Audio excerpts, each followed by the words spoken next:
Hi, welcome to the lecture dealing with Huckleberry Finn as a great Americanized epic. Hopefully you've already watched the video on epics in the classic epic form. So today I'm going to be kind of going over those and talking about how the epic has been Americanized by Mark Twain, because you know he's a humorist. He also likes to take classic literature and kind of turn it on its head, because this is humorous and as well as it's a vehicle for satire.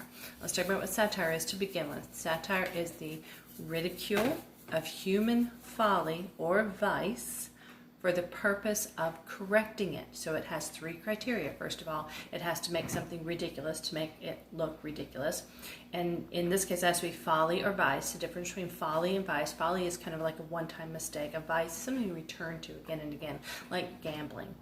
And then it also has to have some type of correction to it. For example, when you say, oh, don't possibly do this, and that's exactly what you mean for people to do. So, first of all, we talked about classic epic had a proposition of subject and invocation to the muse.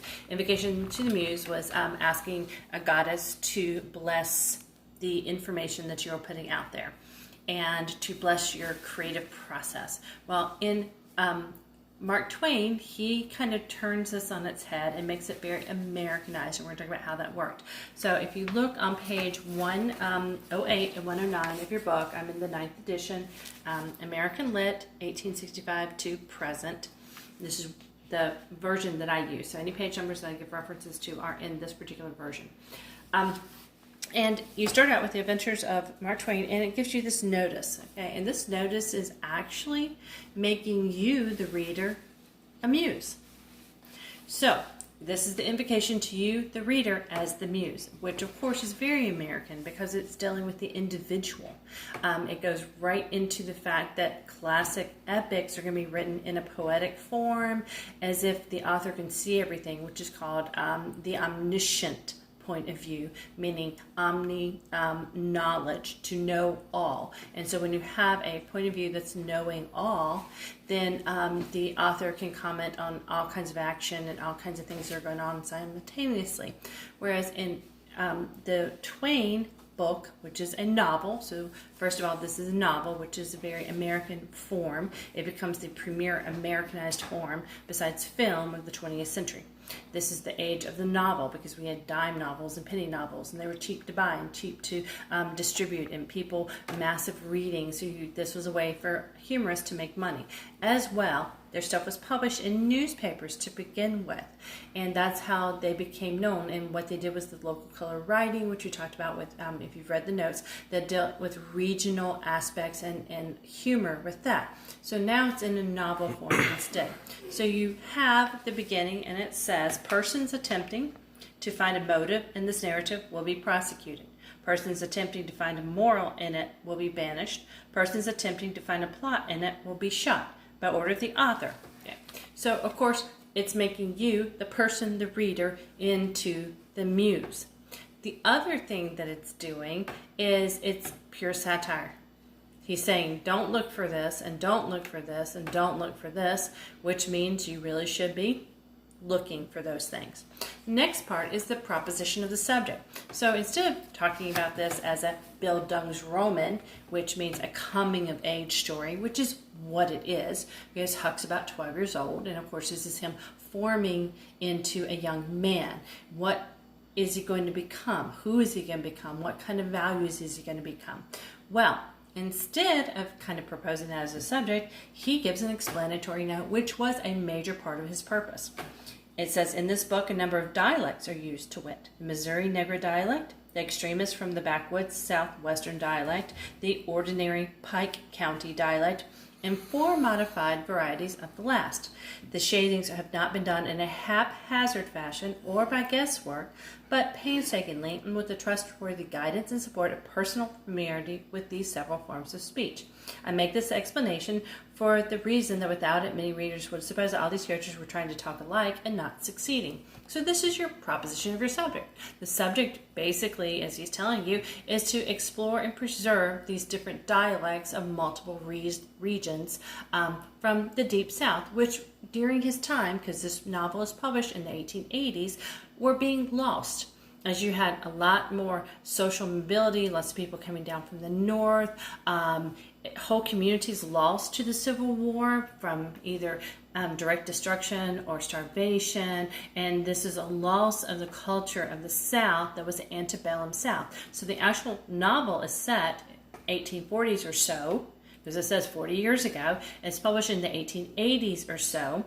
It became very popular in England before it even became popular in the US. Now, the other beauty of doing what he did with Huck Finn and changing it from the hero of high standing, which is one of our characteristics of a classic one, and changing it to a hero of low standing, is Huck Finn. You can't get lower in society than an orphaned white boy, son of the town drunk, unless you actually become a slave. And so the other beauty of him being it is he's outside of society in a lot of ways. He doesn't fit in with the slaves. He doesn't fit in with his own culture because he has no real social standing. Plus his age. So in his voice, which is the first person point of view, which is the second type of point of view, it is that he can now comment on things happening around him that's really Twain's voice and Twain's satire, but he can get away with it because he's a 12-year-old boy and he doesn't know any better. Okay. So, and of course, if you want, this is published in the 1880s, and this is popular. You want white people, who are the ones buying it, to be reading it, so you can't just condemn their culture or what's going on around them, so you have to have a innocent voice speaking instead. So it's very brilliant on Twain's part. Another part of this is you're going to look at feasting and funeral games in a whole new way. As we're following them down the river, they have feasts, and they also end up having funeral games. We'll talk about that as well. But they have feasts, and their feasting is when they're butt naked, riding on rafts, totally outside of society, and catching catfish and living high on the hog, as Huck would call it. So it's an feasting, anti-feasting. This is not your big epic setup of all these people coming to the feast, changing one king to another king. This instead is very focused on the individual, which is very Americanized in a lot of ways. Then you also have the funeral games, which of course are black humor funny, because it's very dark humor, because when they go to the Wilkes sisters and Huck hides the gold in the coffin of the guy, and they're about of the dead man, and they're about to get caught with it. And the Duke, I think it was the Duke, not the Dauphin, who said, "Oh, well, you need to go double check in the coffin because I really am the brother, and he's got a tattoo." And so they go and open up the coffin. Well, when they do, the gold goes spewing out all over the place. So this is your funeral games. Sadly enough, and this also allows them to get away. Rather than establishing society, they're always much freer and much happier when they're outside of society, which is their basic role, because Jim's a runaway slave and Huck is a kind of a no place type of person. Okay. You also have a trip to the underworld or to the netherworld, and you have supernatural intervention. So supernatural intervention in this case is really just a bunch of superstitions. You start out the whole novel with Huck and his superstitions. You know, if there's a cross on your shoe, it can get rid of witches. If you accidentally burn a spider, it's bad luck. If you touch a rattlesnake skin, it's bad luck. If the birds are moving, blah blah blah. And some of these superstitions are superstitions that are not really superstitions. They are just keen observations. Say if there's a bunch of birds and they won't nest on the ground anymore, or they're flying away, then a storm's coming. So it's not just a superstition, it is part of just understanding the natural world around you. So there's kind of a fine line between those two. And he's always tossing salt over his shoulder. and it has to be your left shoulder because that wards off bad luck. Okay, so you have, instead of supernatural intervention, you have American superstitions taking this place, which also preserve the culture of the time and the superstitious nature that they had in a lot of ways, and some of it just kept you alive. Then you also have your trip to underworld or netherworld. Well, this kind of happens when they are floating through that fog. If you actually read the Odyssey, part of what happens is that there's a trip to the underworld, and during this trip to the underworld, it's foggy, and then there's these like zombies coming out and trying to eat you because you're walking through Hades. Well, instead of having the fog that way, then you have the fog when they get separated. They get separated by islands, and then they get run over by a steamboat and have to dive to the bottom, and they get separated again. So their trip to the underworld or netherworld is a separation type of thing, of being out of touch with each other, and this goes directly into them building their bond as a father and a son. Then you also have, I'm trying to remember what other characteristic, extended metaphors. Extended metaphors, in this case, hyperbole, is Huck lying. Okay, he can tell the biggest whoppers at the drop of a hat. But most of his lying is never premeditated. It is an immediate response to trying to get out of immediate trouble. So when he's called upon in any way, shape, or form, which normally doesn't happen, for him to recall what he said, then he can find himself in a really sticky situation, kind of like when he shows up at the Grangerfords and the Shepherdsons, and the next morning he can't remember what his name is.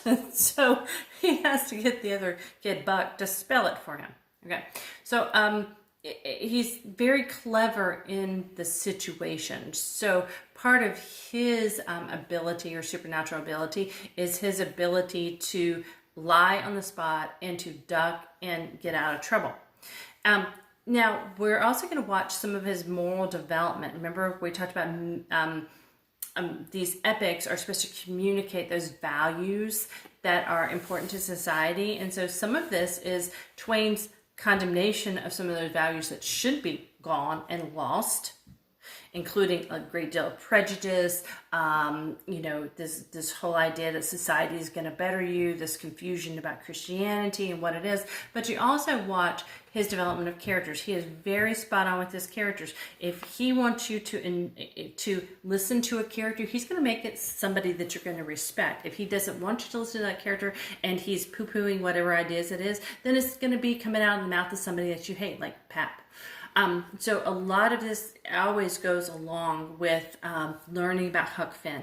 It's about following the whole plot line as you go along. It's thematic concerns that he's dealing with. So when people talk about this as a prejudiced novel, yes, it does have very prejudiced speech. But does Twain really want you paying attention as if you should be agreeing with those particular people? If he did, then he would make them admirable characters. Okay, so you have to start paying attention to those characters who have the most admirable qualities that he paints for you, and there's very few of them in here. So when you do pay attention to what they say and how they act, and this is very much Twain's voice telling you what you should really be holding up as your standard, and the rest of it is satirized. He's making fun of the human folly or the vice that someone is dealing with. And the Duke and Dauphin do a lot of this in the story as well. That's it. If I've forgotten any of the characteristics, just email me because Lord love you. These are supposed to be short and sweet. So see you next time. Bye.